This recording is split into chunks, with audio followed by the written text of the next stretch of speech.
제자가 되라 27번째 시간입니다. 지금 여기 우리를 통치하소서라는 제목입니다. 우리가 주기도문을 지금 시리즈로 살펴보고 있습니다. 특별히 오늘 나누는 부분은 주기도문의 핵심 중심 신학적 핵심 진리고요. 더 나아가 마태복음의 핵심 진리고요. 더 나아가 예수님이 가르쳐 주신 핵심 진리입니다. 그게 뭐냐면 하나님의 나라가 임하기를 원합니다 라는 기도입니다. 이미 나눴지만 주기도문은 그러니까 산상수는 마태복음의 핵심 요약이라고 할 수 있고요. 마태복음의 핵심 요약인 산상수훈의 가장 중심의 중앙 부분에 이 주기도문이 있어요. 그리고 그 주기도문을 한마디로 요약하면 바로 오늘 기도와 연관이 있어요. 당신의 나라가 임하기를 원합니다. Thy kingdom come 이라는 표현입니다. 당신의 나라가 임하기를 원합니다. 하나님의 이름을 부르고 하나님의 나라가 임하기를 사모하면서 이제 이름이 거룩히 여김을 받으시기를 열망하고, 하나님 나라가 임할 때 하늘에서 하나님의 뜻이 완전한 것처럼 이 땅에서 완전해지겠죠. 그래서 나라가 임하기를 원합니다 라는 이 기도가 오늘 핵심이다. 그래서 오늘 그 부분을 살펴볼 때 주님께서 깨닫는 은혜와 듣는 길을 열어주시기를 소망합니다. 첫째, 하나님 나라의 의미.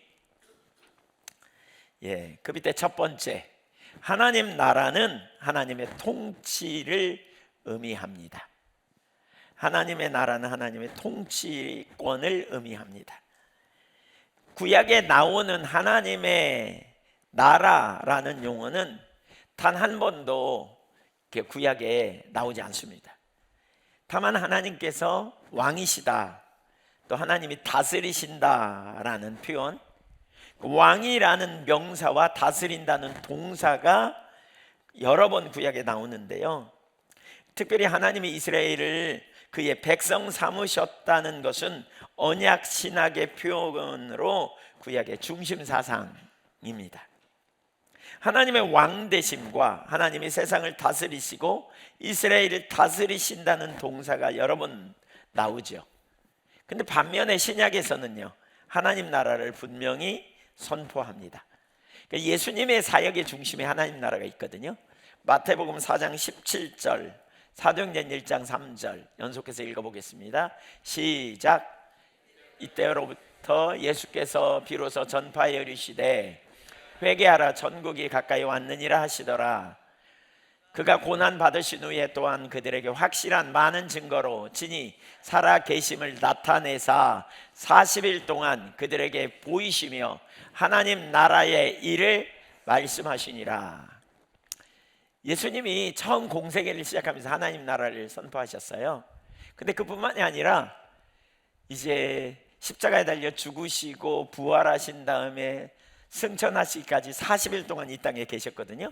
근데 이 땅에 계시면서 계속 뭘 했느냐? 하나님 나라의 메시지를 전했어요. 하나님 나라가 왔다. 이제 하나님 나라에 대한 일을 가르쳤어요. 이걸 보면 예수님은 시작도 마지막도 하나님 나라를 선포하셨고, 그리고 이 하나님 나라를 제자들의 또한 사역임을 이제 볼 수 있죠. 왜냐하면 제자들에게 그 일을 가르쳤고요. 오늘 본문에 보면 제자들에게 그런 기도를 하라고 가르쳤잖아요. 그래서 하나님 나라가 얼마나 중요한지 몰라요. 이것이 핵심 기도 중에 하나니까요. 그렇다면 여기서 하나님 나라의 의미가 무엇일까 하는 거예요. 하나님 나라가 의미하는 바가 무엇일까 하는 거예요. 이 단어를 정리하면, 그러니까 하나님 나라가 뭔지를 이해하기 위해서 가장 중요한 그 열쇠가 있는데, 그게 뭐냐면 나라라는 단어의 의미예요. 나라. 일반적으로 나라 그러면 3요소가 있죠. 뭐예요? 영토, 주권, 국민, 이 세 가지죠. 근데 이 하나님 나라의 개념은 영토나 국민의 개념보다는 하나님 나라의 그 단어의 실제적인 의미는 주권의 개념입니다. 그러니까 통치권을 의미합니다. 하나님이 다스리시는 통치권을 가지고 계심. 그래서 하나님 나라에 우리가 들어간다는 말은 하나님의 통치 안에 들어간다라는 말의 의미입니다. 구약 성경에 보면 히브리어로 말쿠투라는 단어고 헬라어로는 바실레이아라는 말인데요. 시편 103편 19절, 여호와께서 그의 보좌를 하늘에 세우시고 그의 왕권으로, 여기 왕권이라는 단어가 말쿠투예요. 만유를 다스리시는도다. 그렇죠? 그러니까 왕권, 이게 뭐냐? 말쿠투인데 통치권을 의미해요. 통치권. 그러니까 통치권으로 어느 영토로 다스린다, 이거 말이 안 되잖아요, 그렇죠? 또는 어느 국민으로 다스린다, 이것도 안 돼요. 통치권을 가지고 다스리신다. 마가복음 10장 15절 읽어볼까요? 시작. 내가 진실로 너희에게 이르노니 누구든지 하나님의 나라를 어린아이와 같이 받들지 않는 자는 결단코 그 나라에 들어가지 못하리라. 여기 하나님 나라를 받들다라는 말은 받아들인다, 그 말이거든요. 영토를 받아들이다, 국민을 받아들이다, 이런 거 아니에요. 뭐냐? 그분의 통치권을 받아들이는 거예요. 하나님이 왕이시라는 통치권을 받아들임. 마태복음 6장 33절도 그런즉 너희는 먼저 그의 나라와 그의 의를 구하라. 여기 먼저 그의 나라를 구하라, 그 말은 그의 통치권을 구하라는 말이에요. 그의 국민, 그의 영토, 이거 아니에요. 그의 통치를 받아들여라 라는 의미예요. 통치권을 적극적으로 수용하라, 그런 의미죠. 하나님의 나라는 교회나 죽어서 가는 그 천국이 아니라 하나님의 통치예요. 하나님 나라는 왕이 행사하는 지위, 주권, 통치권을 의미해요. 그런 의미에서 이제 하나님의 나라는 하나님의 통치다, 이것이 가장 기본적인 단어라면, 그러면 더 구체적으로 그러면 하나님의 나라를 우리가 어떻게 이해할 수 있느냐와 관련해서 그 개념이 고정된 한 가지 개념이 아니라는 걸 기억해야 돼요. 단순하게 주기도문 강해에 김세윤 교수가 쓴 책을 보면 그분은 이렇게 말합니다. 네, 그게 올라오면 좋은데 제가 읽어보겠습니다. 올라오네요. 읽어볼까요? 그런데 예수께서 하나님 나라라는 말을 썼을 때 당시 유대인들은 무슨 생각을 했을까요? 예수님의 하나님 나라 언어는 사실 어느 한 가지 뜻을 나타내는 고착된 스테노 심벌이 아닙니다. 스테노 심벌이란 교통 표지판 같은 것을 말하는데, 한 심벌이 한 가지 뜻만 가리키는 것을 말합니다. 빨간 신호등은 정지라는 뜻 하나뿐입니다. 그러니까 말이 어렵죠. 스테노 심벌, 이거 뭐예요? 상징인데 한 가지 뜻만 가진 게 아니라는 거예요. 그러니까 신호등 빨간 거는 뭐예요? 무조건 멈춰, 이 한 가지 뜻이죠, 그렇죠? 뭐 거기다 이렇게 말할 수도 있죠. 가면 사고 날 수도 있어, 뭐 이럴 수도 있지만 어쨌든 멈춰예요, 정지예요, 그렇죠? 그 의미예요. 그러나 이제 그 뒤에 계속 읽어보면 이분은 이렇게 말해요. 하나님 나라는 그런 스테노 심벌이 아니라 여러 가지를 동시에 함축하는 텐시브 심벌입니다. 이것을 처음으로 말한 사람은 노만 페린이라는 학자인데, 이것은 구약과 유대교의 풍부한 배경 속에서 한꺼번에 여러 가지를 연상하게 하는 심벌입니다. 상징이라는 얘기예요, 여러 가지를. 그러니까 하나님 나라 그러면 이렇게 한 가지만이 아니고 여러 가지를 의미하는 뜻을 담고 있다, 이렇게 말해요. 그러면서 노만 페린이 쓴 예수의 가르침과 선포라는 책을 보면 이런 표현을 해요.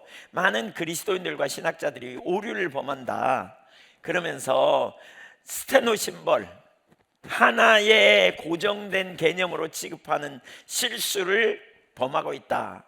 그러면서 이렇게 표현하는데, 예를 들면 이런 거예요. 어떤 사람은 하나님 나라 그러면 죽어서 가는 나라, 이렇게만 생각한다는 거예요.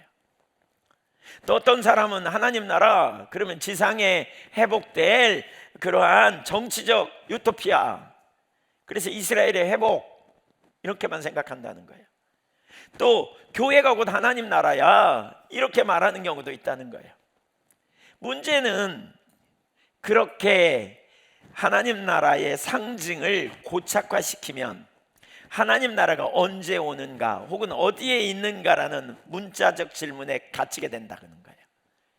그래서 이 노만 페리니는 유대 묵시주의자들은 날짜와 장소의 확정을 가지고 이스라엘 회복으로만 성경을 해석하는 경향이 있었고, 자유주의 신학자들은 윤리적 유토피아 건설에만 초점을 뒀다는 거죠. 여기 윤리적 유토피아라는 말이 뭐냐면 이상사회를 건설하는 거죠. 예, 이렇게 그래서 뭐 혁명을 일으켜서 회방 운동을 일으켜서 그러한 이상사회를 한다는 거예요. 문제는 하나님 나라로 표현되는 상징은 단 하나의 정의로 요약되지 않는다는 거죠. 하나님, 왜냐하면 좀 지금 이 부분만 잘 넘기면 여러분 어려움이 별로 없어요. 조금 뭐 무슨 심벌이고 뭐 어떻고 뭐 집에 가면 심벌지야 뭐야 뭐 이런 생각만 날까 좀 염려가 됩니다만, 이런 거예요. 그러니까 이제 하나의 상징, 그러니까 하나님 나라라는 단어 속에 하나로만 해석하면 우리가 문자적 삶을 산다는 거예요. 그러면서 이 하나님 나라는 많은 상징을 담고 있다는 거죠. 많은 것을 가르친다는 거예요. 왜 그러느냐면 하나님 나라가 예를 들면 죽어서 가는 나라 이렇게만 생각하면 많은 걸 놓치게 되는데, 왜냐하면 하나님 나라가 이미 왔지만 아직 안 왔거든요. 이 두 가지 개념이 있어요. 이미와 아직의 개념. 예수님이 아까 마태복음 4장 17절에 하나님 나라가 왔다 그랬잖아요. 천국이 왔다, 하나님 나라가 이 땅에 왔어요. 그런데 예수님 뭐라 그랬어요? 마태복음 6장에서 지금 뭐라고 말해요? 그의 나라와 의를 구하라 6장 33절에. 그 다음에 Thy kingdom come, 당신의 나라가 임하기를 원합니다라고 기도하라고 가르치잖아요. 그러니까 하나님 나라가 왔지만 아직 안 왔어요. 그러면 하나님 나라는 언제 완전히 와요? 두 가지 사건을 얘기해요. 성경에서는 그리스도의 재림과 그 다음에 죽은 자의 부활, 이 사건을 통해 하나님 나라가 완전히 와요. 그러니까 하나님 나라가 왔어요. 예수님이 하나님의 통치를 가지고 와서 천국 복음을 전했고 많은 사람들에게 하나님 나라가 온 것을 증명했어요. 드러내 보였단 말이에요. 그러나 아직 안 온 개념이 있단 말이에요. 아직. 그렇기 때문에 우리는 이 땅에서도 갈등하면서도 한편으로는 갈등하며 한편으로서는 소망을 가지고 현재의 삶의 눈물 속에서도 순종하며 살아가는 일을 하게 되는 거예요. 여러분에게 하나님 나라는 빨간불이면 멈춰야 하는 교통 표지판처럼 딱 정해진 것입니까? 그래서 하나님 나라 이제 우린 천국 가 이제 이 교리적 지적 동의로 멈춥니까? 아니면 하나님 나라의 긴장이 우리 속에 있습니까?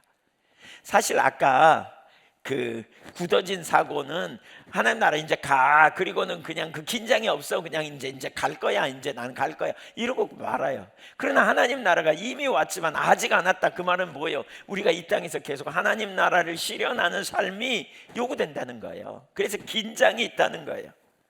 예. 사실 하나님 나라는 단순히 믿고 기다리는 대상이 아니에요.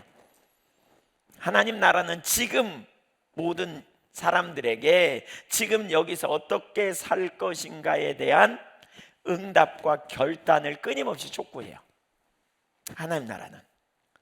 예를 들어 세상은 여전히 악하잖아요. 그래서 악한 세상을 보면 우리 속에 뭐가 생겨요? 갈등이 생기죠. 이건 아직 하나님 나라가 오지 않았기 때문에 그래요. 그러나 그럼에도 불구하고 우리 속에 주님이 계시고 우리가 그 주님을 신뢰하죠. 주님이 우리를 통치하시고 주님이 우리를 보호하시고 주님이 우리를 돌봐주시는 걸 우리가 알기 때문에 어떻게 해요? 주님께 모든 걸 맡기고 안식과 평안이 있어요. 이게 이미 성취된 하나님 나라예요. 그러니까 우리 내면 안에 하나님 나라가 성취됐기 때문에 우리가 하나님의 통치 안에 들어가는데 현실을 보면 갈등이 있고 문제가 생기는 것, 아직 하나님 나라가 온전히 임하지 않았기 때문에. 이게 하나님 나라의 갈등이에요. 그것이 바로 하나님 나라가 우리 안에서 작동하고 있다는 증거 중에 하나예요. 하나님 나라를 경험하지 못한 사람은 현실을 보면서 별로 갈등하지 않아요. 그냥 더불어 사는 거지. 그러나 우리가 하나님 나라를 경험한 사람으로서, 우리 안에 천국 시민으로서 우리 속에 갈등이 있어요. 그런 갈등 속에서 우리가 계속해서 하나님 나라는 순간순간 하나님 나라의 통치하로 들어가야 될 긴장감을 가지고 우리가 선택해야 될 일이 있고, 또 우리의 사명과도 관련이 있다는 사실을 보여주고 있는 거죠. 그런 점에서 하나님 나라는 단순한 개념이 아니라는 거예요. 이것은 단순히 개인 구원이나 죽음 이후에 가는 저 하늘이 아니라는 거예요. 창조에서 종말까지 이어지는 하나님 나라의 개념을 세 가지로 정리해서 살펴보면, 첫 번째입니다. 네, 창조 질서로서의 하나님 나라입니다. 창조 질서로서의 하나님 나라. 그러니까 하나님은 왕이시고 인간은 그분의 대리 창조자예요. 하나님 나라 얘기할 때 하나님의 온 땅의 창조자야, 이 개념이 있어야 돼요. 그러니까 창조 때부터 시작해서 하나님은 통치자이시다. 그리고 하나님은 온 세상의 창조주이자 왕으로서 만물을 통치하시는 분. 그러면 인간은요, 하나님의 형상으로 창조된 인간은 하나님의 대리 창조자, 부섭정자라 그러죠. 하나님이 온 땅을 다스리고 정복하는 일을 하시는데 인간을 통해서 그 일을 이루시는 거죠.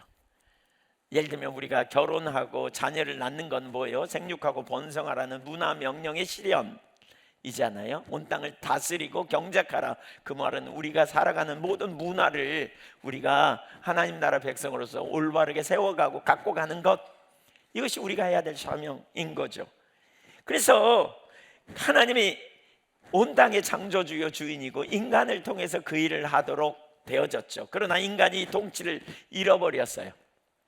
그래서 하나님 나라가 임하기를 원합니다라는 말은 뭐예요? 다시 하나님의 하나님 되심의 위치에 있고, 그게 이름이 거룩히 여김을 받는 거라면 인간이 부섭정자로서 하나님의 통치를 대리하는 자로서의 온전한 회복을 의미하는 개념이에요.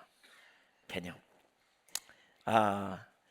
그 질서가 회복되는 거죠. 두 번째, 하나님 나라의 개념 중에 하나는 구원 역사로서의 하나님 나라를 얘기해요. 그러니까 언약을 맺고 메시아를 통해 회복된 하나님의 통치예요. 하나님 나라는 하나님이 이스라엘 백성들과 언약을 맺음으로 역사 속으로 들어왔어요. 그래서 하나님이 통치하시는 거죠. 언약 아래서 하나님은 이스라엘과 언약을 맺어 내가 너희 하나님, 너희는 내 백성이 되리라, 내가 너희 하나님 노릇할 거야. 이게 하나님의 통치를 의미하는 개념이죠. 하나님은 왕, 이스라엘은 그의 백성. 그래서 다윗 언약을 통해 메시아적 왕권을 약속하셨고, 그러니까 출애굽 사건, 하나님이 이스라엘이 하나님이 될 때 애굽에서 이스라엘 백성들을 뭐 했어요? 구원해 내셨어요. 포로로 잡혀가니까 어떻게 해요? 다시 회복시키는 일을 하셨어요. 또 개인적인 삶에서 하나님이 당신의 사람들을 구원해 내시는 일을 이루며 하나님이 통치자로서의 주권을 드러내셨다는 거죠. 그리고 이 모든 구원 역사는 예수 그리스도 안에서 절정에 이름. 그래서 하나님 나라의 개념은 구원과 관련이 있다. 하나님이 당신의 백성들이 억압 가운데 있을 때, 포로로 잡혀갔을 때, 눌려 있을 때 건져내시는 역사, 이것이 하나님 나라의 개념 중에 중요한 개념 중에 하나. 구원의 역사, 구원하신 하나님이라는 개념이에요. 세 번째로 종말적 완성으로서의 하나님 나라. 하나님 나라가 이미 시작됐지만 아직 안 됐잖아요. 그러나 끝에 반드시 될 거라는 거죠. 하나님 나라를, 새하늘과 새 땅을 이룰 거라는 거죠. 아직 완성되지는 않아서 지금은 악과 고난이 공존하지만 장차 하나님께서 사탄의 통치를 제거하고 의와 생명과 정의의 나라를 완성시킬 것이라는 확신을 우리에게 주는 거죠. 하나님 나라가 왔다 라고 말할 때 예수님을 통해서 병자가 치유되고 눌린 자가 자유케 되고 사람들이 복음을 깨닫고 이해하게 되면서 하나님 나라 안으로 들어왔다면, 그 여전히 환경이 어렵고 문제가 있지만 결국 어떻게 될 거다? 완전한 회복을 이루실 거다. 누가요? 하나님이. 누구의 능력으로? 당신의 능력으로. 이게 하나님 나라 개념이에요. 그래서 우리는 그 나라를 보기 때문에 이 땅에서 소망이 있는 거죠. 그렇죠? 한번 따라서 보세요. 나는 의의 최후 승리를 믿노라. 네, 이게 우리의 믿음이에요. 의의 최후 승리. 불의가 가득한 것 같고 악이 만연된 것 같아도 결국 의의 최후 승리를 우리는 분명히 믿는 것, 이게 믿음이죠. 성도는 이 긴장 속에서 지금 여기서 하나님의 다스리심을 살아내도록 부름받은 존재야. 오늘 설교 오늘 제목이 지금 여기서, 그렇죠? 우리가 우리를 통치하소서, 우리를 다스리소서, 이런 제목인데 지금 여기서 우리가 하나님 나라를 살아가는 거예요. 지금 여기서. 요약하면 하나님 나라는 창조 때부터 시작된 하나님의 통치가 인간의 반역으로 무너져 버렸는데 다시 우리를 구원하심으로 결국 이 세상을 새롭게 하시는 통치가 이루어진 거죠. 그래서 하나님 나라가 임하기를 원합니다라고 기도할 때요, 단지 천국을 기다리는 것이 아니고요, 창조 질서의 회복, 그리고 우리가 창조하시는 하나님과 그 동역자로서 우리가 그 창조 질서를 회복하는 그 일에 우리가 동참자로 쓰임 받는 것, 그 다음에 하나님이 이루어 놓으신 구원의 통치, 십자가의 구원이 내 삶에 적용되는 것, 그리고 장차 완성될 나라, 그 나라를 바라보면서 이 땅에서 우리는 하나님 나라의 백성으로서 하나님 나라의 질서 아래 들어가게 해달라고 하는 기도, 이게 기도의 핵심 내용이에요. 기도의 핵심. 단순히 천국 기다리는 게 아니라 주님 나라가 임하기를 원합니다, 그 말은 이 다음에 죽어서 천국 가게 해주세요, 이 기도가 아니에요. 이 기도가 아니에요. 창조 질서의 회복, 그리고 제가 그 일에 동참하여 하나님의 그 문화 명령에 동참하는 자로 써주세요 라는, 그리고 십자가의 구원이 내 속에 온전히 적용되어서, 복음이 우리 속에 온전히 적용되어서 정말 영원한 생명을 얻을 뿐만 아니라 놀라운 능력 있는 삶을 살게 해주세요라는 그 고백, 그리고 나아가 완전한 하나님 나라가 임하는 것을 확신을 가지고 우리가 그 소망 안에서 살아가는 삶, 이걸 기도하는 거예요. 이걸 기도하는 거예요. 네, 이걸 기도하는 거예요. 두 번째, 하나님 나라를 선포하고 구하게 하시는 전제. 그렇다면 왜 우리는 하나님 나라를 선포해야 하고 또 왜 우리는 그 나라를 구해야 하는가 하는 거예요. 여기에는 세 가지 전제를 제시해요. 예수님이 하나님 나라가 왔다고 말할 때 세 가지 전제가 있었어요. 이미 그 전에 무슨 일이 일어난 걸 얘기하는 거예요. 그리고 이것이 그것과 연결되어져 있는데, 첫째는 인간은 하나님의 통치 아래 살도록 창조되었어요. 인간은 하나님의 통치 아래 살도록 창조된 거예요. 처음부터 스스로 왕이 되도록 창조된 존재가 아니에요. 다시 말하면 인간은 피조물이에요. 그래서 창조주 하나님의 통치 아래서 이 땅을 맡아 다스리는 대리 통치자의 사명을 감당하도록 우리를 창조하셨어요. 하나님이 대리 창조자. 그래서 우리가 어떻게 있어야 가장 완전하냐? 그 하나님의 통치 아래 있을 때 가장 완전해요. 하나님의 생명이거든요. 그 안에 가장 놀라운 능력이 있죠. 그런데 전제 두 번째는 인간은 하나님의 통치를 떠남으로 결핍이 시작됩니다. 하나님의 통치를 벗어남으로 결핍이 인간 세상에 오게 됩니다.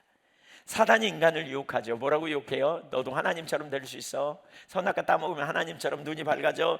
너 하나님 노릇할 수 있어. 이 유혹을 받고요, 인간은 자신의 왕자에 앉으신 하나님을 밀어내버렸어요. 그리고 자기가 왕자에 앉으려고 시도하는 거죠. 하나님의 나라 통치 안에 들어가는 것이 아니라 자기 나라를 구축하기 위해서 하나님을 밀어내고 마귀의 말을 듣고 그 왕자에 앉으려고 했어요. 그러면 인간이 잘 먹고 잘 살았느냐? 아니요. 그 결과 어떻게 됐어요? 피조물됨의 정체성을 잃어버리고 자기중심적인 의지, 교만에 빠지게 됩니다. 그러다 보니까 마치 그 예를 잘 설명하는 게 탕자의 비유, 아시죠? 탕자의 비유에 나오는 작은 아들처럼 하나님을 등지고 떠납니다. 아버지의 집을 떠나 자기 스스로 잘 먹고 잘 살겠다고 떠납니다. 그러나 그것은 자유가 아니라, 그는 자유를 얻고자 떠났는데 자유가 아니라 그는 먹거리가 떨어지니까 결국 어떻게 됩니까? 다른 사람, 돼지 치는 자의 집에 종으로, 그러니까 다른 주인을 섬기는 자리로 가버리게 됩니다. 이게 인간의 상태입니다. 인간이 하나님 없는 삶을 꿈꾸고 자기가 하나님 노릇하려고 스스로 왕자가 되겠다고 나갔는데 결국 어떻게 돼요? 죄와 사탄과 사망의 종노릇하는 자로 가버리잖아요. 그게 인간의 실존이에요. 아담적 실존. 이게 인간의 모습이에요. 그는 또한 하나님을 떠나 스스로 풍요하게 살겠다고 작정하고 나갔는데 어떻게 됩니까? 결국 결핍에 빠지게 되고 그는 자기 자원으로 살다가 죽게 됩니다. 결핍이 뭐예요? 결핍. 부족하다는 거잖아요. 여러분, 피조물과 창조주의 원리 여러 번 나누지만 그걸 가장 잘 설명하는 원리 중에 하나가 나무. 땅에 심겨진 나무는 어떻게 돼요? 풍요하죠. 잘 살잖아요. 왜? 뿌리로부터 계속 공급이 올라오니까.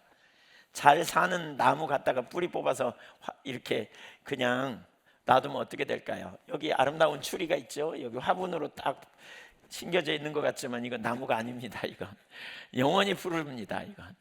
그러나 생명이 있는 건 어떻게 돼요? 푸른 나무 갖다 비워다가 여기 놔두면 어떻게 돼요? 처음에는 푸르죠. 뭐 얼마나 갈까요? 어느 시점 되면 알죠? 점점 말라 비틀어지기 시작하고 낙엽이 떨어지고 나중엔 땔감으로밖에 쓸 수 없는 상태가 되잖아요. 하나님을 떠난 인간의 상태입니다. 하나님이 생명이시잖아요. 여러분, 하나님이 생명입니다. 하나님이 창조주고 하나님이 공급자입니다. 근데 하나님을 떠나면 인간은 하나님과 분리가 오면서 결핍에 빠집니다. 더 이상 공급이 없습니다. 그러면 인간은 어떻게 돼요? 자기가 가지고 있는 자원으로 살아요. 이걸 내재적 자원으로 산다 이렇게 표현해요. 내가 가지고 있는 능력, 내가 가진 지혜, 내가 가진 힘, 이 힘으로 살다가 그거 떨어지면요 죽음이에요. 죽음. 그래서 성경은 뭐라 그러냐? 하나님과 분리되는 걸 죽음이라고 표현해요. 하나님과 분리되는 거가 죽음이라고 생각해요. 왜냐하면 하나님이 생명이신데 생명의 공급이 끝나면 인간은 그때부터 점점 결핍에 빠지게 되는 거예요. 누가복음 15장 24절에 보면 탕자의 비유에서 예수님은 두 번이나, 그러니까 탕자의 아버지가 두 번이나 이내 아들은 죽었다가 다시 살았다 이렇게 표현해요. 누가복음 15장 24절 보면 이내 아들은 죽었다가 다시 살아났다 그러잖아요. 32절에도 똑같이 말해요. 내 아들은 죽었다가 다시 살았다. 여기 죽었다는 말은 뭐예요? 죽었었나요? 그가? 안 죽었어요. 무슨 얘기예요? 생명이신 하나님과 분리가 죽음이에요. 그게 결핍이에요. 그러니까 하나님이 인격자이시고 하나님이 우리에게 우리의 생명이 그분에게서 나왔는데 그분과 분리되면 당연히 공급이 중단되어지는 거죠. 그런 결과 어떻게 돼요? 인간은 결핍에 빠지고 말할 수 없는 고통 가운데 있게 되는 거죠. 있게 돼요.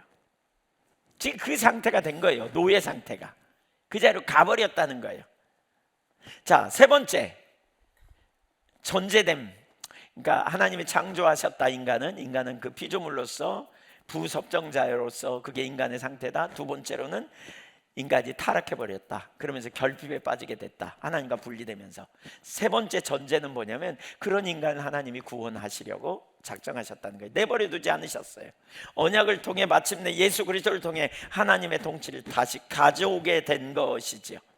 예수님이 가져오신 복음이 뭡니까? 단지 죄 사함만이 아닙니다. 우리는 복음, 그러면 예수님이 우리의 죄를 사함, 이것만 생각하는데 그건 지극히 작은 부분입니다. 더 궁극적인 것은 죄를 사하여서 하나님과 우리 사이에 막힌 담을 헐어내시고 우리를 하나님의 자녀가 되게 하고 하나님과 친밀한 교제 안으로 우리를 이끄셨고 다시 우리를 하나님의 공급하는 능력, 하나님의 자원으로, 내재적인 자원만이 아니라 하나님이 공급하신 능력과 자원으로 살 수 있는 이 길을 활짝 열어놓으신 겁니다. 하나님이 그들과 분리됐을 때 돌보시지 않으니까 그들이 포로로 잡혀가고, 이스라엘 백성들은 이걸 되게 많이 경험했죠. 탕자의 비유에서 결핍에 빠져서 죽음에 이르는 상태에 이르렀다면 주님과의 관계가 회복되면서 다시 놀라운 풍요가, 놀라운 회복이, 기쁨이 회복되는 그 관계로의 회복을 말합니다. 이게 복음입니다. 이게 복음, 이게 구원입니다. 왜 하나님의 통치가 복음이냐면 탕자가 집으로 다시 돌아왔을 때 아버지의 집에는 기쁨과 풍요가 있었어요. 생명이신 하나님이 다시 함께 하실 때 결핍이 끝나고 거기 풍요함이 있었단 말이에요. 사단의 나라는 결핍입니다. 항상 욕구불만이 있고 기쁨 대신 아픔과 슬픔이 있고 사랑 대신 다툼이 있습니다. 그러나 이제 예수 그리스도 안에서 우리는 하나님이 우리 아빠가 되셔서 다시 풍요케 하심을 경험하는 자리까지 가게 됐다는 거예요. 자, 여러분 보세요. 저는 제가 자주 언급했지만 우리가 여기까지 가야 된다고 생각해요. 복음은 예수 내 구주 믿고 나 이제 천국 갈 거야 이렇게 믿고 그냥 이 다음에 죽어서 가는 나라, 우리가 이렇게만 생각하면 안 돼요. 그러니까 이렇게 믿는 사람 중에 많은 사람은 여전히, 안타까운 사실은 여전히 자기 자원의 삶을 사는 것이 전부인 줄 알아요. 그 복음을 일부분만 아는 거예요. 내 힘으로 사는 것이 전부인 줄 알아요. 그래서 내가 열심히 하려고 하다가 안 되면 어떻게 해요? 열등의식이나 좌절하고 그냥 그렇게 살아가요. 그냥 그 범위 안에서. 내가 남보다 좀 재능이 있거나 뭔가 지혜가 있으면 그걸로 우월의식 갖고 자부심 갖다가 없으면 열등의식이나 실패의식에 확 좌절하죠. 그 복음 아니에요, 여러분. 그거 주님이 약할 때 강함 되신다는 말이 뭐예요? 우리가 가진 능력이 연약하지만 주님이 함께 하셔서 주님이 우리의 지혜와 의로움과 거룩함과 구원함이 되시는, 주님이 우리의 능력이 되시는, 주님이 우리의 의가 되시고 힘이 되시는, 그래서 주님 안에서 우리 한계 너머의 능력을 경험하는 삶, 이게 복음이에요. 이게 복음. 예수님을 힘입어 살아가는 거죠. 갈라디아서 20절에 내가 그리스도와 함께 십자가에 못 박혀 죽었나니 이제는 내가 사는 것이 아니요 그리스도께서 산다. 그 그리스도가 누구예요? 나를 사랑하사 나를 위하여 자기 자신을 버리신 하나님의 아들이에요. 우리는 그 아들을 신뢰하는 믿음, 아들을 신뢰한다 그럴 때 뭐예요? 나 가진 재물 없어, 나 능력 없어, 그러나 절망 안 해. 왜? 예수님이 필요한 순간에 나의 지혜가 되시고, 예수님이 나에게 필요를 채우시고, 예수님이 나에게 공급자가 되시고, 예수님이 나의 생명이 되심을 내가 알기 때문에 좌절 안 하는 거죠. 그래서 진짜 복음을 아는 사람은 절망 안 하게 돼 있어요. 절망 대신 뭐예요? 그 순간에 기도하고 믿음으로 하나님을 신뢰하며 나가는 거예요.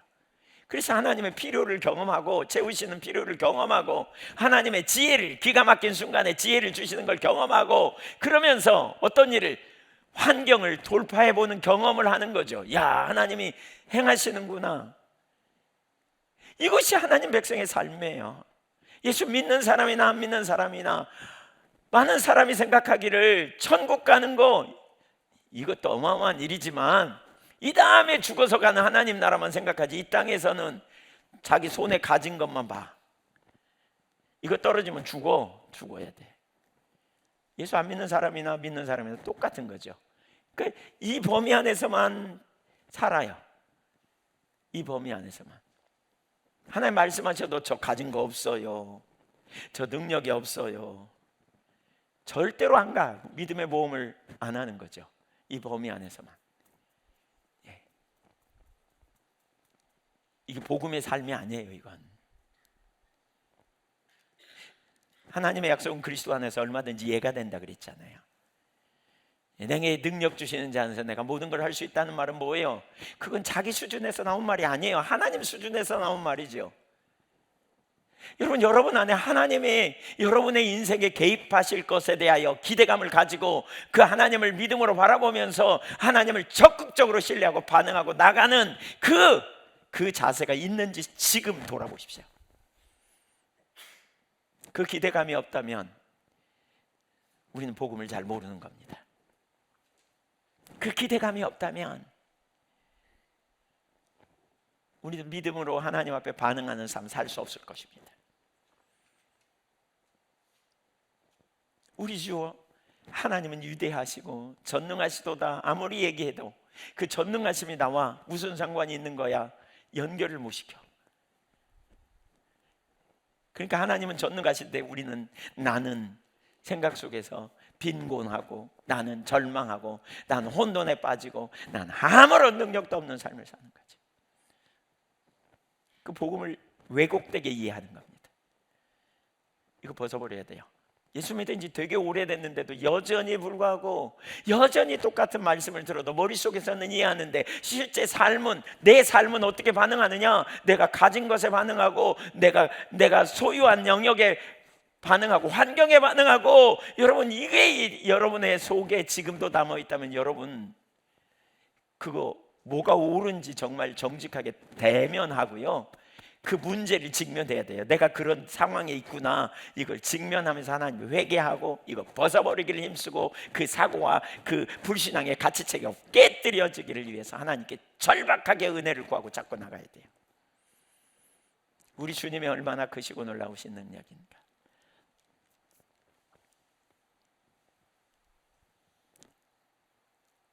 그러니까 믿음의 모험을 못하는 거죠. 믿음의 모험을 못한다는 말은 무슨 얘기예요? 하나님을 경험하지 못한다는 얘기고요, 우리 신앙은 하나도 못 자란다는 얘기예요. 하나도. 안 믿는 사람이나 별반 다를 바 없이 한 가지, 그냥 이 다음에 천국 갈 거야, 죽어서 이제, 누구만 믿고 있어.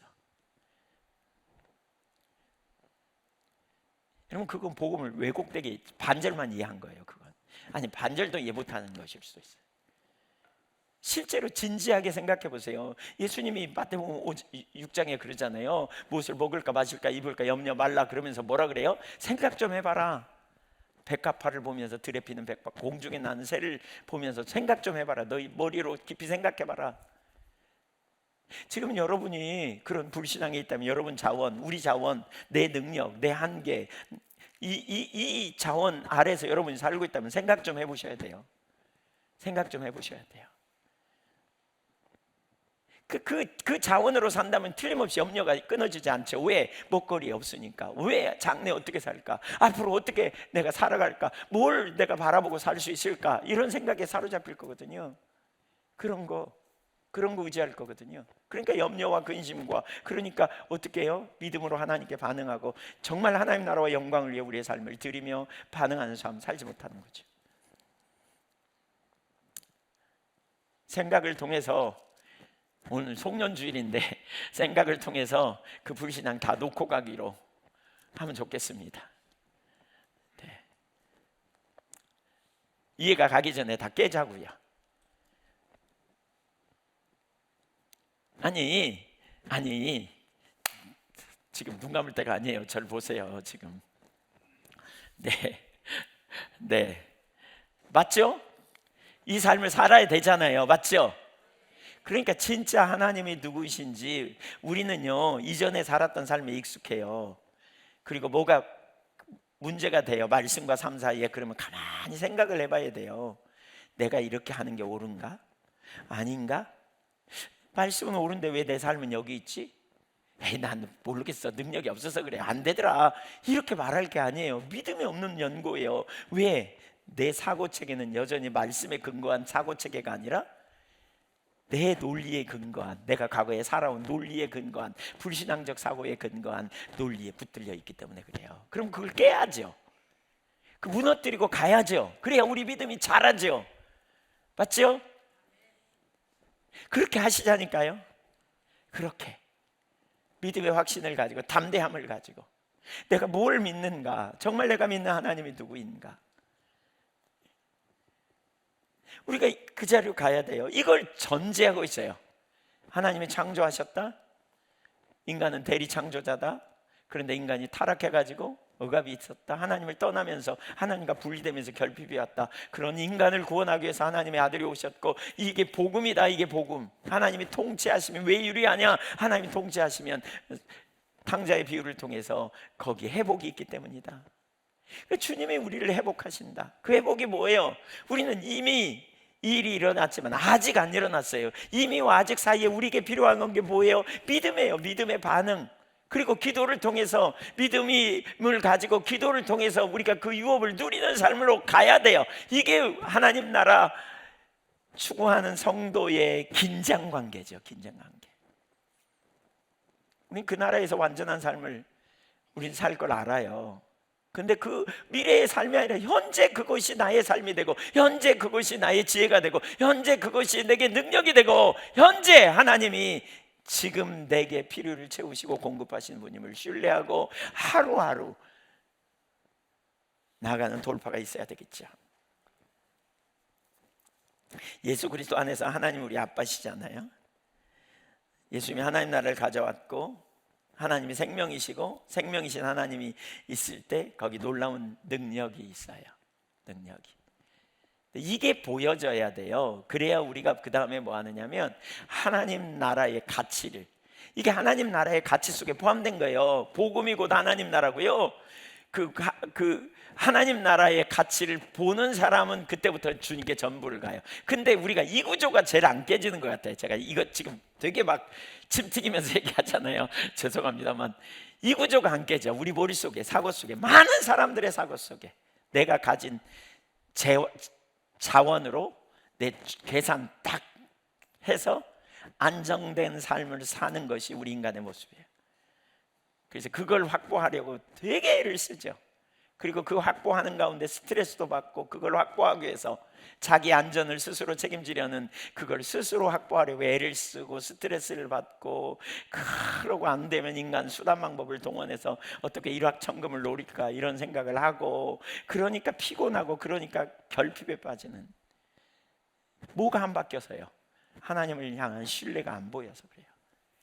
완전한 하나님 나라, 공급자, 능력이신 하나님, 내 자원이 아니라 하나님의 자원으로 살아감, 그 은혜를 구함. 이 관점에 전환이 필요하다니까요. 아무것도 없는 자 같지만 모든 걸 가진 자로서, 무명한 자 같으나 유명한 자로, 연약한 자 같으나 강한 자로 사는 것, 이게 그리스도 안에 있는 성도의 삶이어야 돼요. 우리 주님이 함께 계시니까, 우리 주님이 나의 지혜가 되시니까, 우리 주님이 능력이 되시니까, 우리 주님이 우리의 공급자가 되시니까, 피난처가 되시고 상급이 되시니까. 어느 곳에 있든지 늘 마음이 편하다, 주 예수 주신 평안함, 늘 충만하다다. 이게 뭐예요? 우리 안에 그게 믿음으로 이루어진 하나님 나라예요. 하나님 나라, 하나님이 통치하심을 알아요. 온 땅의 통치자가 하나님이고, 하나님이 나를 위해 구원하심을 알고, 그러니까 내 안에 환경이 어떻든지 상관없이 내 안에 하나님 나라가 이루어진 거예요. 하나님이 나의 공급자, 하나님이 나의 피난처, 하나님이 나의 능력이심을 아는 것, 이게 하나님 나라입니다. 좀 뒤에 더 보겠습니다. 그렇게 되면 어떤 일이 벌어져요? 이렇게 되면 누가복음 19장에 삭개오 보세요. 그는 돈을 쫓고 돈을 섬기는 사람이었어요. 근데 그가 어느 날 예수님 만나죠. 하나님의 나라 복음을 받아들여 그가 회개합니다. 하나님의 통치를 받아들였습니다. 이때 예수님은 이 집에 구원이 이르렀다고 말하는데요, 뭘 두고 그런 선언을 하냐면 삭개오가 하나님과의 관계가 회복된 걸 의미해요. 한편으로는 긍정적인 의미로 말하면 의인이 되었다는 표현이고요, 부정적인 의미로 말하면 죄사함을 받았다는 의미예요. 주님이 그래서 하나님과 새로운 관계가 회복된 거예요. 하나님과의 새로운 관계가, 그는 이제 돈의 통치가 아니라 하나님의 통치를 받기로 작정했어요. 그러다 보니까 하나님과 관계가 회복되니까 이웃과의 관계에 그의 눈이 돌아갑니다. 그러자 그는 이웃을 착취하고 자기 배우를 채우는 데 힘썼다면 이제 자신의 재산을 가지고 청지기 의식으로 살기로 작정합니다. 이는 단순히 심령의 변화만이 아니었습니다. 그의 삶은 가치관의 변화요, 주권의 변화가 일어났습니다. 사탄의 나라에서는 돈이 통치 수단이지만 하나님 나라에는 사랑과 나눔이 하나님의 나라를 다스립니다. 삭개오가 재산을 나눈 거, 이게 무슨 일이 벌어진 줄 아세요? 삭개오의 왕이 바뀐 거예요. 돈이 왕이었다면 이제 하나님이 왕이었다. 이런 바뀐 놀라운 회복, 치유. 여러분은 누가 여러분을 마음 안에 왕이십니까? 하나님 나라는 창조 때 주어졌고요, 타락으로 잃어버렸고요, 예수 그리스도를 통해 다시 회복된 하나님의 통치. 우리가 하나님 나라를 구하는 이유는 그 나라가 있어야만 인간이 다시 살아나기 때문입니다. 우리의 진정한 인간성의 회복도 우리 진정한 생명의 가치도, 우리가 진정한 영원한 생명을 누리는 것도 예수 그리스도 안에서 하나님과의 관계 안에 있을 때 하나님이 우리에게 빛이 되시고 생명이 되셔서 진리로 인도하실 뿐만 아니라 때를 따라 돕는 은혜를 우리에게 주시고, 하나님 우리에게 영원한 공급자가 되심으로 우리는 영생의 삶을 누릴 수 있는 거죠. 이 삶이 저와 여러분에게 넘치기를 축원합니다.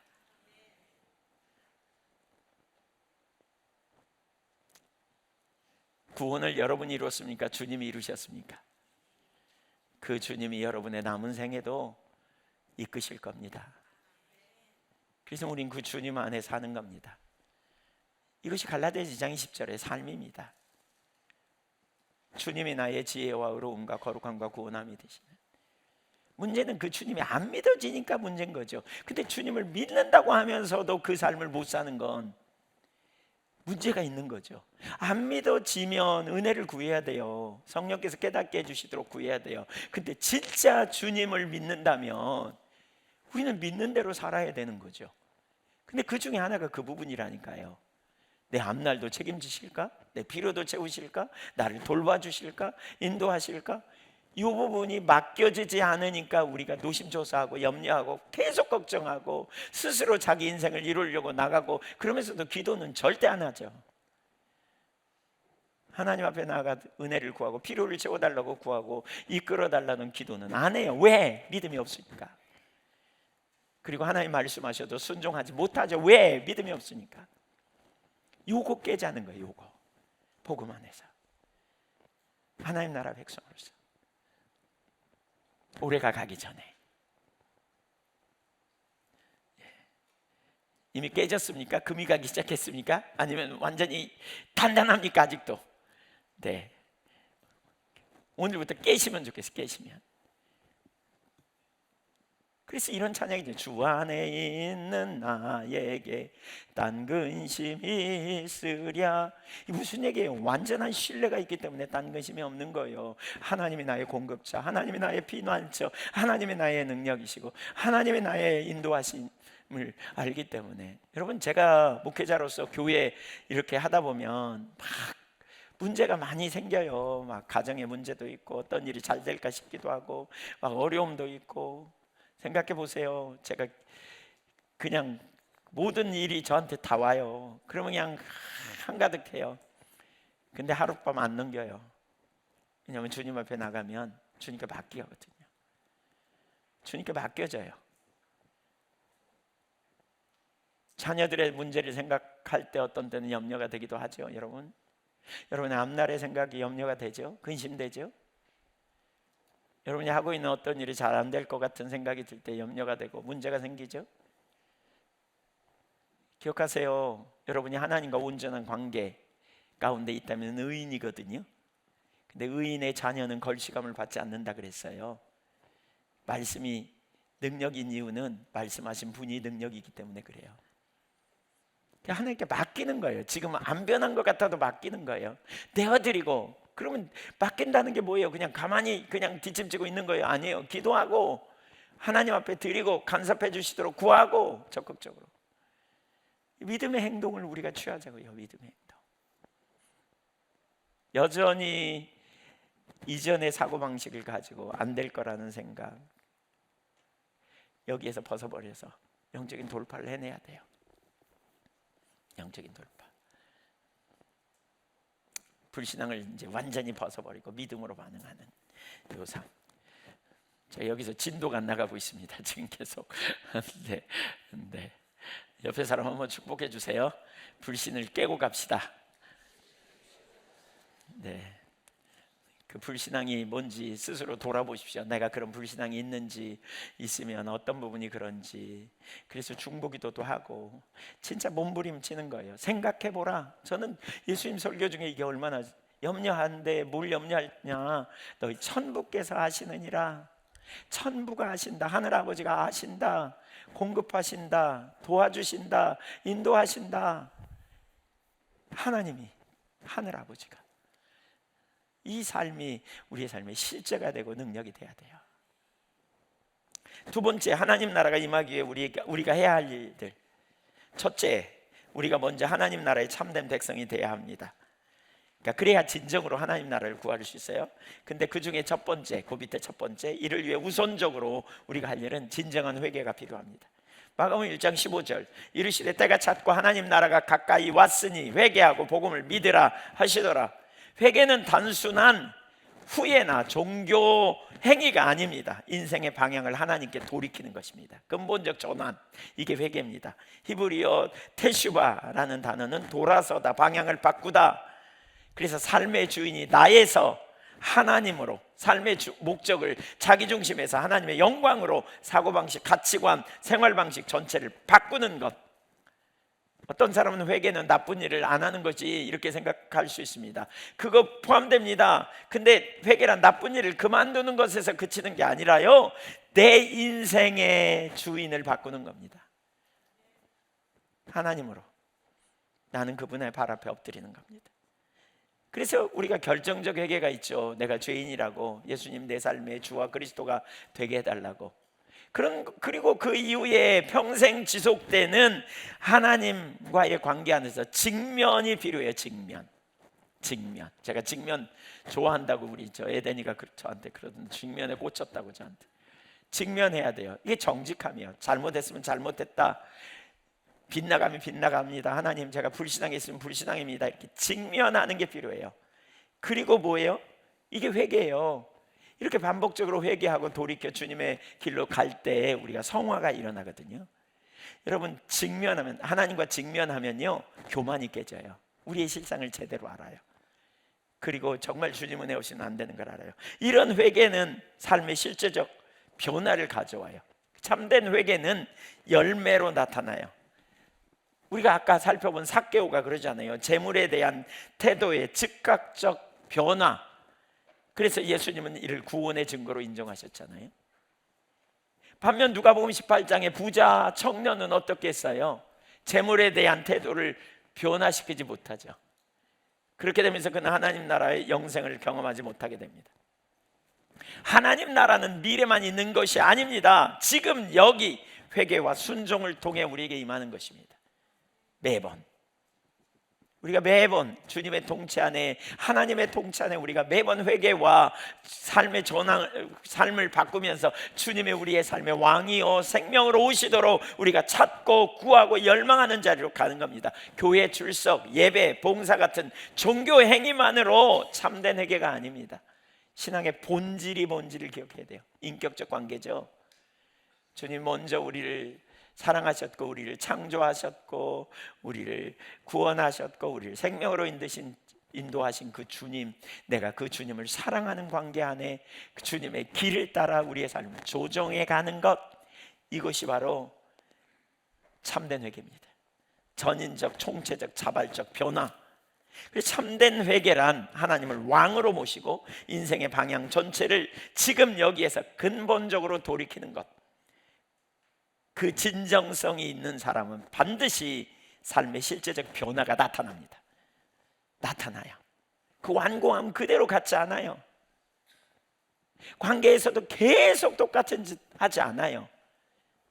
진정한 변화가 일어나는 거죠. 하나님 나라는 완벽한, 한번 따라서 보세요. 하나님의 나라는 완벽한 사람의 나라가 아니다. 회개하며 다시 돌아오는 사람들의 나라다. 네, 두 번째는 회개하며 다시 돌아오는 완벽한 사람들의 나라가 아니에요. 끊임없이 주님 앞에서 회개하고 돌이키고 주님 쫓아가는 사람들의 나라. 이것이 하나님 나라예요. 두 번째, 하나님의 임재를 쫓으면서 말씀에 적극 반응해야 돼요. 우리가 하나님 나라를 임하기 위해서 우리가 해야 할 일을, 우리 개인의 삶에 임하기 위해서 가정에, 교회에, 직장에, 온 세계에 하나님 나라가 임하기 위해서 우리가 해야 될 중요한 일은 말씀을 적극 반응해야 돼요. 그러니까 참된 믿음이란 예수 그리스도를 삶의 왕으로 모시고 그분의 통치에 전인적으로 순종하는 삶입니다. 그 믿음은 한 번의 결단으로 시작하지만 평생의 변화로 이어집니다. 우리가 회개하고 복음을 믿을 때 우리는 하나님 나라 백성이 되었습니다. 그것은 종교 생활의 시작이 아니라 하나님과의 새로운 관계, 곧 지속적 동행의 삶이 시작되었다는 뜻입니다. 그래서 하나님 나라 백성은 계속해서 하나님의 임재를 쫓아가는 사람입니다. 하나님의 임재를 쫓아가는 사람.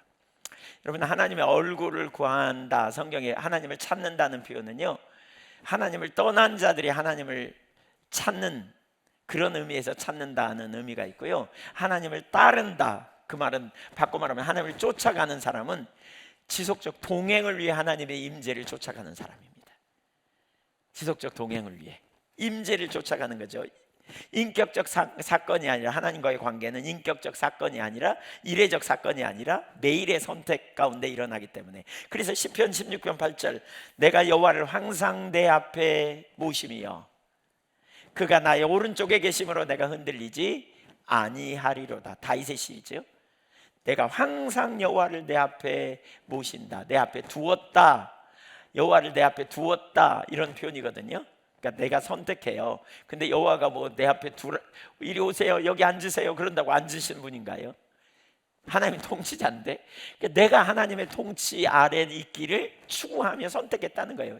지속적으로 선택해 가는 거예요. 그랬더니 주님이 나의 오른쪽에 계셨고 그 결과로 요동하지 않는 삶을 내가 살게 됐다, 지금 그 얘기예요. 이 태도가 필요해요. 이 태도가. 여러분, 하나님의 임재를 쫓아가는 사람들이 되시기를 축복합니다. 그러니까 왜 하나님이 생명이시라 그랬잖아요.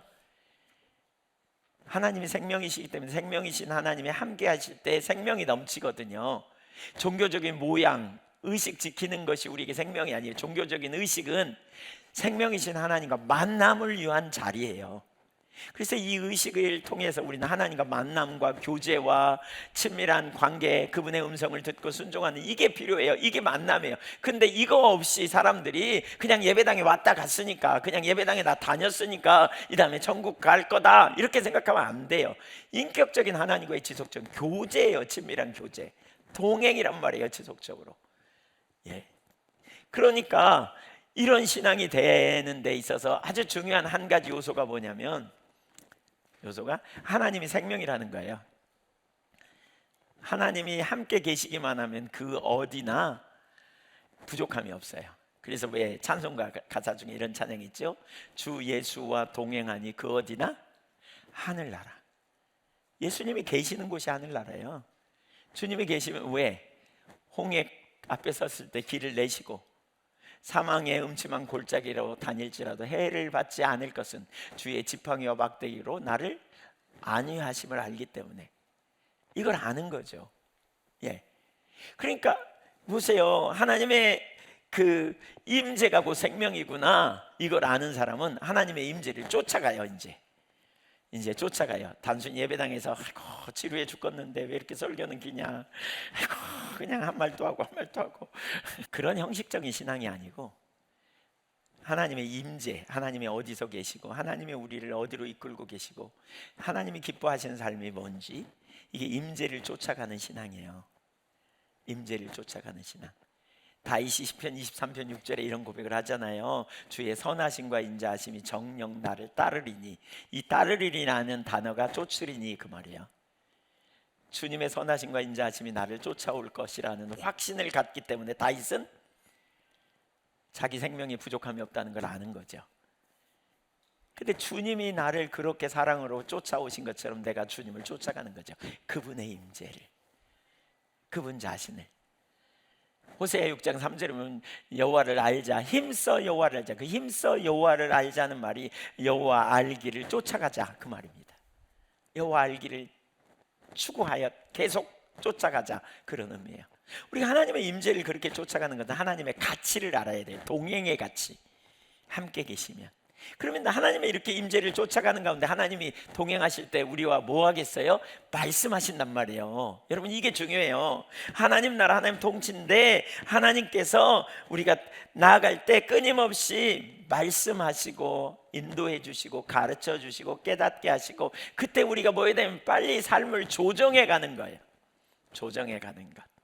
끊임없이 말씀에 존중해서 하나님의 뜻이 그렇다면 조정해 가고, 이게 하나님 나라가 우리 삶에 이루어지는 실제적인 역사예요. 이게 근데 제가 왜 이걸 나누냐면요, 제 경험을 해보니까 그러더라고요. 제가 이제 우리 하나님이 어떤 감동을 주신다 그러면 나누거든요. 근데 놔두는데 저한테는 적용 안 시키고 다른 사람한테 나눠. 하나님이 여러분을 많이 사랑하십니다. 이렇게 오래전 얘기예요. 하나님이 여러분을 사랑하신다고 하십니다. 그러면 사람들은 막 감격도 되고 눈물도 흘려. 근데 제가 어려움이 오니까 하나님이 저를 한 개도 안 사랑하는 것처럼 느껴졌어요. 어느 날 제가 이걸 문득 깨달았어요.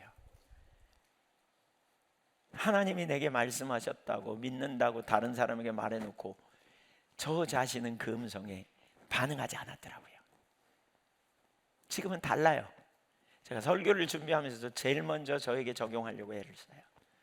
주님이 주시는 음성으로 받아들여요. 그리고 그 사랑한다는 음성을 제게 감동이 되어질 때마다, 깨달아질 때마다 저의 믿음은 확신 속에, 아버지의 사랑이 제 속에 거한다는 확신 속에 담대함을 갖도록 해주는 것 같았어요. 말씀이 여러분에게 어떤 능력이 있습니까? 여러분, 진짜 우리가 하나님 나라 백성으로서 정말 중요한 자세 중에 하나는 삶을 매일 하나님 앞에 조정해가는 자세가 필요합니다.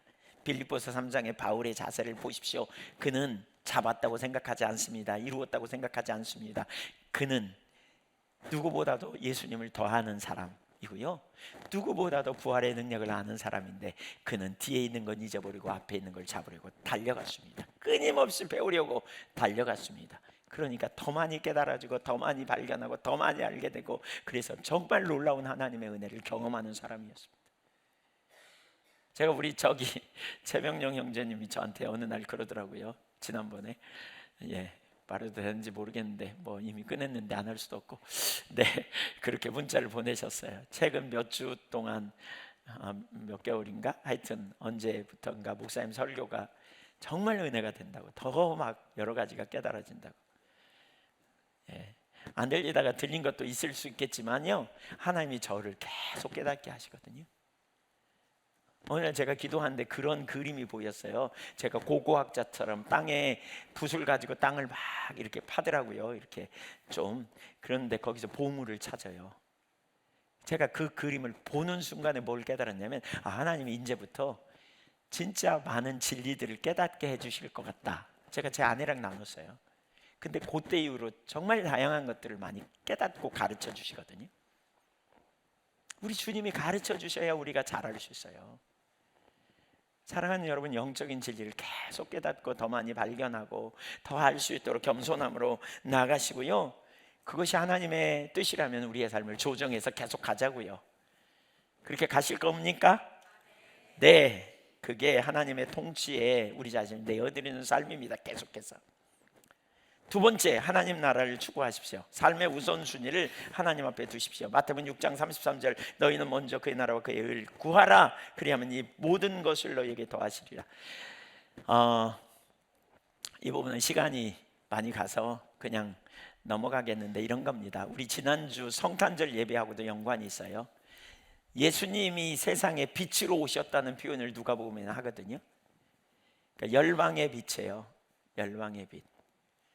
그러니까 예수 그리스도를 통해서 이스라엘의 구원이 이방의 구원으로 이렇게 확장되어져요. 특별히 누가복음과 사도행전에 보면 이 부분을 되게 많이 강조하죠. 그래서 열방, 만민을 구원하기 위한 열방의 빛으로 오신 예수 그리스도. 그래서 열방의 빛이 됨. 그래서 우리가 그 빛 가운데, 우리가 지난 그 설교, 우리가 성탄절 설교 혹시 안 들은 분은 들으세요. 우리 장로님 중에 한 분이 저한테 그러셨어요. 성탄절 설교 중에 최고의 설교를 들었다고. 너무나 참 은혜가 되는 설교를 들었다고. 네, 개인적인 차이가 있을 수 있을지 모르지만 하여튼 네, 길이 제시된 것 같아요. 주님이 빛으로 이 땅에 오신 목적. 그래서 억압이 깨지고 사회 제도가 변화되고 삶에 놀라운 전환이 일어나는 실제적인 역사가 일어났단 말이에요. 그래서 우리가 모든 영역에서 진짜 하나님 나라와 영광을 위해서 나아가는, 우리가 이원론에 빠져가지고요, 우리가 이원론적인 사고에 우리가 빠져가지고 진짜 중요한 것들을 너무 많이 놓치고 있거든요.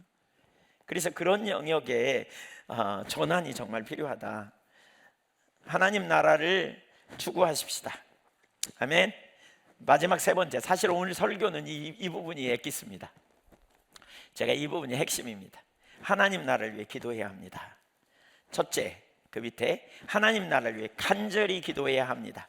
하나님 나라가 임하여 왕이신 하나님의 다스리심을 충분히 증거하기 위해서 우리는 간절히 기도해야 돼요. 왜냐하면 은혜로 임하기 때문에 그래요. 하나님 나라는 오직 하나님의 은혜로 임해요. 하나님의 다스리심이 우리에게 임하기 위해서는 우리가 책임질 부분과 감당할 부분이 있어요. 그런데 그렇게 하기 위해 우리에게 하나님의 은혜가 절실히 필요합니다. 아무리 애쓰고 노력해도 하나님 나라는 이 땅에 임할 수 없고 확장될 수 없습니다. 왜냐하면 은혜로 주시는 나라이기 때문에. 그러므로 우리는 하나님 나라를 간절히 사모해야 돼요. 한번 따라서 보세요. 하나님의 나라가 내 안에, 가정 안에, 직장 안에, 교회 가운데, 온 땅에 임하여 주십시오. 이 기도해야 된다는 거예요. 이 기도. 하나님 나라가. 여러분의 가정에 하나님의 통치가 이루어지면 어떤 일이 벌어질까요? 하나님의 왕되심으로 그 질서 안에 들어가면 자기 고집이 내려지고 하나님의 질서와 통치 가운데 되어지면서 회복이 일어나야겠죠. 우리 안에 하나님의 나라가 온전히 임할 때 정말 놀라운 자유함과 기쁨이 넘치겠죠. 제가 질문해 볼게요. 몇 주 전에 우리 기도, 여기 마태복음 6장 5절 설교하면서 기도에 대해서 나눴잖아요. 기억나시죠? 그마저 잊어버리신 거 아니죠? 네, 기도가 어떻게 기도하느냐의 문제 이전에 기도를 해야 된다. 그것이 하나님 뜻이다 나눴어요. 그때 그 설교를 듣고 기도하기로 작정하셨었죠? 네, 그랬나요? 네. 그러면 지금 그 이후에 계속 기도하고 계신가요? 아니면 해야 되는 건 아는데 슬금슬금 그냥 넘어가고 있나요? 어떤가요? 네. 네. 보세요. 제가 어제 새벽에 5시쯤 화장실에 가려고 일어났습니다. 근데 일어나자마자 제게 이런 생각이 탁 왔어요. 미혹당하지 않도록 깨어 기도하라고. 자주 하나님 그런 감동을 주세요. 그래서 깨어 있어야 되는데 그러면서 막 눈이 그냥 안 떠져요. 그냥 엄청 피곤해가지고 12시도 넘어서 자가지고 그러고 그냥 이렇게 하고 화장실 가는 순간에 이런 생각이 들었어요. 왜 겟세마네 동산에서 베드로는 그 절박한 상황에 깨어있지 못했을까? 이런 생각이 탁 떠올라요. 지금 이건 제가 생각으로 만들어낸 게 아니에요. 그냥 졸려갖고 비봉사문관에 가는데 그러면서 무슨 생각이 딱 드냐면 왜 깨어있지 못했을까? 그런데 제가 생각을 하기도 전에 이런 생각이 딱 왔어요. 그것은 설마 무슨 일이 일어나겠어?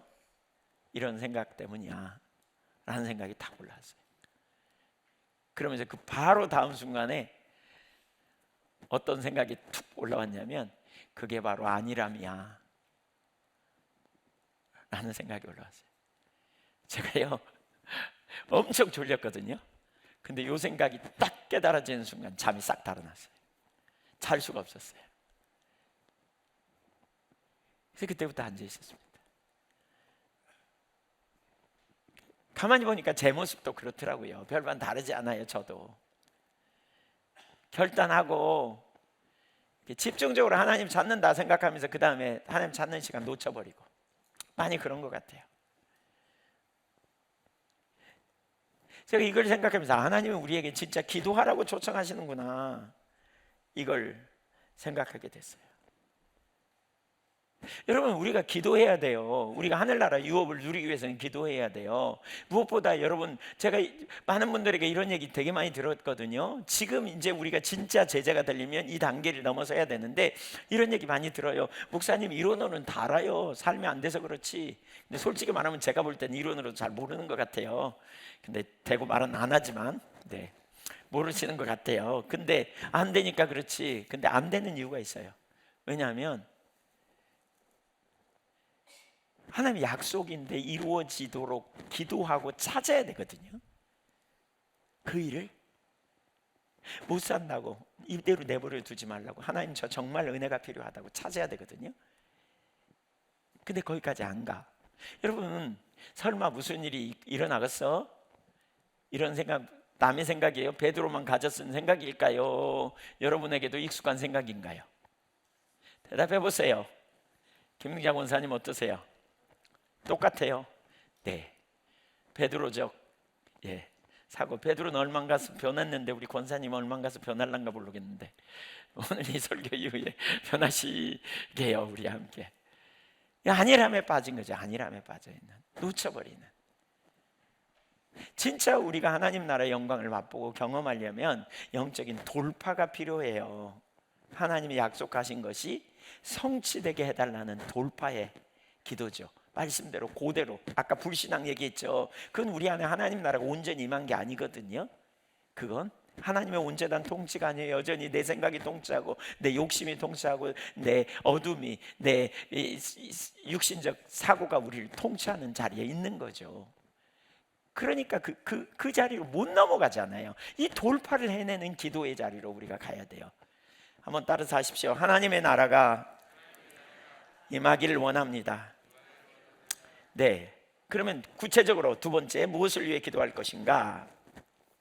무엇을 위해 기도할 것인가? 이것도 제가 오늘 최근에 하나님께서 새벽 기도하는데 저에게 이 기도하라고 주신 말씀이에요. 근데 제가 맥락이 안 잡혔어요. 왜 갑자기 뜬금없이 이런 기도를 하라 그러지? 이렇게 생각했었어요.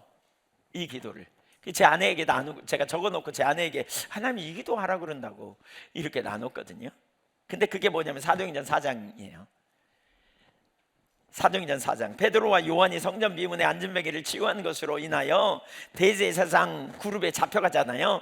그리고는 어떻게 유업을 당한 다음에 석방된 후에 그가 어떻게 해요? 교회 공동체로 가죠. 그랬더니 그 밖의 상황을 모두에게 알리니까 그들이 두려움이나 원망이 아니라 한 마음으로 하나님께 기도합니다. 근데 이게 정확하게 하나님 나라를 구하는 기도더라고요. 제가 어제 다시 이 부분을 살펴보면서 이게 하나님 나라를 구하는 기도임을 알 수 있어요. 사도행전 4장 23절에 4절에 이제 풀려나고 알리니까 24절에 그들이 모여 기도하기 시작하거든요. 그러면서 25절과 26절은 시편 2편에 있는 예언된 말씀으로 연관하여서 이제 그걸 연관시키면서 기도하고요. 27절 28절에 보면 바로 그 일을 이루려고 헤롯과 빌라도가 모였습니다. 이렇게 말하면서 29절 30절 보세요. 기도의 내용입니다. 같이 시작. 주여 이제도 그들의 유업함을 굽어보시옵고 또 종들로 하여금 담대히 하나님의 말씀을 전하게 하여 주시오며 손을 내밀어 병을 낫게 하시옵고 표적과 기사가 거룩한 종 예수의 이름으로 이루어지게 하옵소서 하더라. 여기 보세요. 기도의 초점이 어디 있는가를 보세요. 기도의 초점이. 여러분이 이런 상황이라면 어떻게 기도할까요? 어떻게 기도할 것 같아요? 혹시 이런 기도 하지 않을까요? 주님, 저 인간들 다 멸하게 해 주십시오. 하나님, 안전하게 살 수 있도록 지켜주십시오. 이렇게 기도할 가능성이 훨씬 높아요. 그렇지 않나요? 근데 그렇게 기도하고 있지 않아요. 기도의 초점은 자신들의 안전이 아니라 사명을 감당할 수 있도록 해달라고 기도하고 있어요. 지금 사명을 감당하도록 말씀 전하는 거 담대히, 거룩한 종 예수의 이름으로 기도할 때 병이 낫고 표적과 기사가 이루어지게 해달라고 기도하고 있어요. 대적이 있다니까요. 하나님, 더 대적을 막아주세요. 우리에게 저들을 눈으로부터 보호해 주세요. 하나님, 교회를 보호해 주세요. 이렇게 기도하지 않았어요. 그들은 뭘 기도했냐? 하나님 나라를 구하며 나갈 때 자기들 안에 담대함을 보여달라고 기도하는데, 이 기도에 응답하신 하나님의 응답의 내용을 보세요. 그게 31절이에요. 시작. 빌기를 다음에 모인 곳이 진동하더니 무리가 다 성령이 충만하여 담대히 하나님의 말씀을 함께 모여 기도했더니 성령으로 충만해요. 오순절에 임한 것처럼 성령으로 충만해요. 이게 너무나 놀라운 역사예요. 저는 이걸 보면서 정말 깜짝 놀랐어요. 우리는 보통 환경을 바꿔달라고 기도합니다. 유업을 다 없애달라고. 근데 보세요, 하나님 나라의 긴장 속에서 하나님이 우리가 예수 잘 믿고 구원 받고 우리가 천국 백성으로 살 테니까 유업을 없애주세요 이렇게 기도하면, 유업이 없어지면 우리가 이 신앙생활 잘 할까요? 네. 하나님 나라는 따라주세요. 이미 아직 하나님 나라가 이미 왔기 때문에 모든 환경이 편안하다 그러면 아직 하나님 안 온 하나님 나라를 기대할 이유도 없어요. 여전히 우리는 이 땅에서 이미 온 하나님 나라 백성으로 살지만 수많은 갈등과 어려움이 있어요. 그래서 이 제자들은 뭘 기도하냐면, 그들은 그러니까 환경의 변화를 기도하는 게 아니라 그 상황을 극복하는 하나님의 통치를 자신들의 삶에 회복해 달라는 거예요. 하나님의 나라는 환경이 좋아지는 나라가 아니고요, 어떤 환경 속에서도 하나님의 다스리심을 받고 그 환경 속에서 하나님의 영광을 증거하는 그러한 나라예요. 말씀을 전하면서 많은 사람들이 환경에 눈이 가서 그것으로 눌리고 고통당하고 그것으로 인하여 혼돈에 빠져 있는 모습을 정말 많이 보게 되는 것 같아요.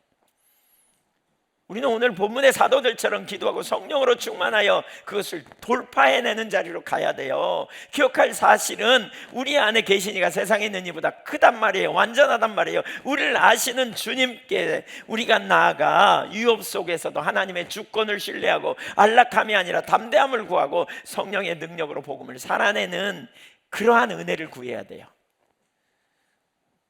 여러분의 환경이 잘 변화되기를 원하세요? 환경이 변화되면요, 복음 잘 전하고 아무 문제 없이 살 수 있을 것 같은가요?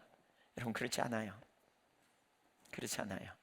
우리 다음에 그런 날이 있어요. 이 다음에 언제요?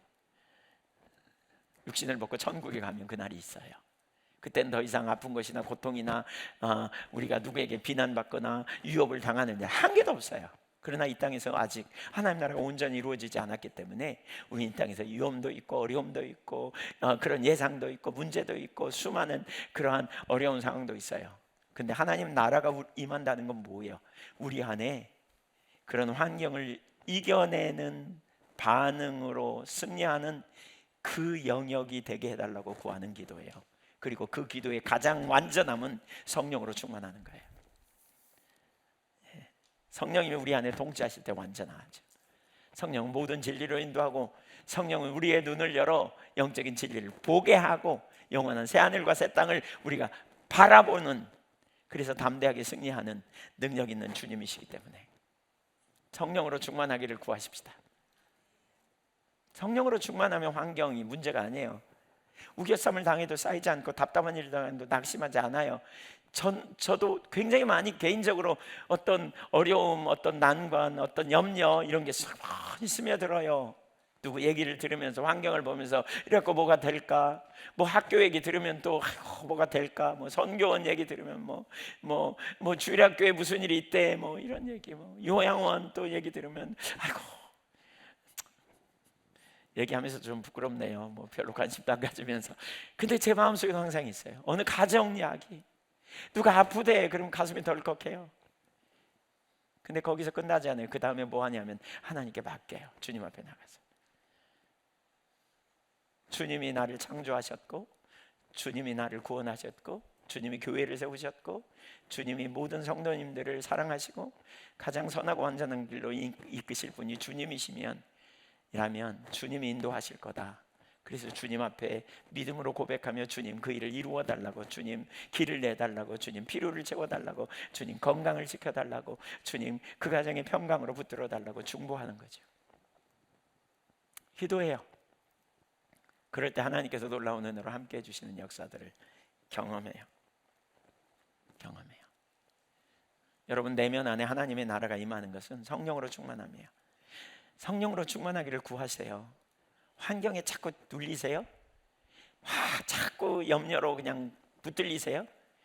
성령으로 충만하기를 집중적으로 구하시면 좋겠어요. 어제 중보기도 하는데 같은 감동이 계속 똑같아요. 기도로 초청장을 보내셨대. 하나님께서 우리 다 기도하라고 지금 초청하고 계신데, 그 초청에 응해야 되겠다 이런 생각도 하고요. 누가복음 11장에 보면 9절 10절에 기도를 하되 어떻게 기도해야 되는지를 보여요. 누가복음 11장 9절, 구하고 찾고 두드리래요. 이거 한마디로 요약하면 뭐예요? 간절히 기도하라는 거예요. 간절히. 그렇게 기도하면서 신뢰해야 될 근거가 뭐냐? 11절, 12절, 13절에 보면 뭐냐? 하나님이 우리 아빠니까 너희가 악할지라도 자식에게 좋은 걸 줄 줄 알거든. 하물며 구하는 자에게 하나님이 성령으로, 하물며 구하는 자에게 좋은 것으로 성령으로 주시지 않겠냐? 이렇게 말해요. 우리의 가장 완벽한 자원인 성령을 주실 거라는 거예요. 가장 완벽한 자원, 하나님 자원으로 살 수 있는 가장 완벽한 능력이고 길이고 지혜가 되시고 우리를 인도하시는 성령을 우리에게 부으셔서 충만하게 하실 거라는 거예요. 어떻게 이 기도 해보고 올해 넘겨갔으면 좋겠습니다. 아멘.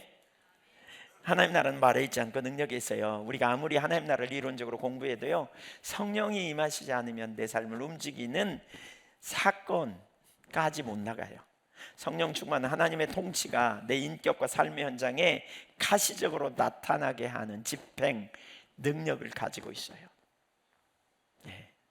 우리가 담대히 하나님 나라를 선포하는 통로로 나가면 좋겠어요. 오늘 우리는 나라가 임하시오며 라고 기도하는 것은 단순히 관념적인 외침이 아님을 보았습니다. 그것은 내 삶의 모든 영역에서 사단의 결박과 질서를 몰아내고 하나님의 생명과 풍요가 다스리게 해달라는 영적 전쟁의 선포이며, 이 일을 가능하게 하는 것은 우리의 의지나 노력이 아님을 보았습니다.